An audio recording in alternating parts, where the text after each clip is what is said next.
আজ আবার মাত্র এই 20 টাকা জলখাবারের থালিটা তোমাদের সামনে তুলবো ধরে। জানি না 3টে পরোটার সাথে ঘুগনি আবার আলুর দম এত অল্প দামে এনারা দিচ্ছে কি করে। দোকানটির বয়স মাত্র 3 মাস, জলখাবার বিক্রি শুরু করেছে মাত্র 2 সপ্তাহ মতো হবে। তবে দোকানটি বেশ বড়। জলখাবারে শুধুমাত্র পরোটা পাওয়া গেলে বিকেলে রোল চাউমিন ছাড়াও রকমারি ফাস্টফুড আইটেম এখানে পেয়ে যাবে। মূলত মার ছেলে দোকানটি চালাচ্ছেই দুজন। আমাদের শালকিয়া হরগঞ্জ বাজার অরবিন্দ মলের পেছনে ওই যে মেজ শীতলা মার মন্দিরের পাশে বৈরাগী পাড়ার ইয়াম ইয়াম নামক এই দোকান থেকে করবো আজ ভোজন। এই জলখাবারটা চালু হয়েছে কতদিন?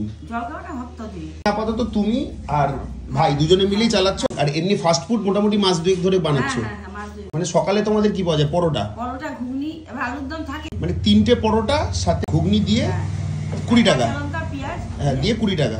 একদম পাক্কা 9টা থেকে পাবে তুমি, একটা পর্যন্ত। একটা অবধি। বিকালে তো এইসব কিছু না, বিকালে ফাস্ট ফুড। বিকালে 6টা থেকে। আপাতত এখন কোনোদিন বন্ধ নেই, রোজ খোলা। ঘুগনি আলুর দমের উপর কুচো লঙ্কা পেঁয়াজ দিয়ে ভাই আমার থালিটা দিল সুন্দরভাবে সাজিয়ে। ঘুগনিটা বেশ ঘন, মটরের পরিমাণই বেশ। ক্রিসপি পরোটা দিয়ে আমার তো দারুণ লেগেছে। আলুর দমটা খুব রিচ না হলেও আশা করি পরোটা দিয়ে খেলে আমার মতো তোমাদের মুখে ফুটবে হাসি। খোঁজ দিয়ে দিলাম, আজকের মতো আসি।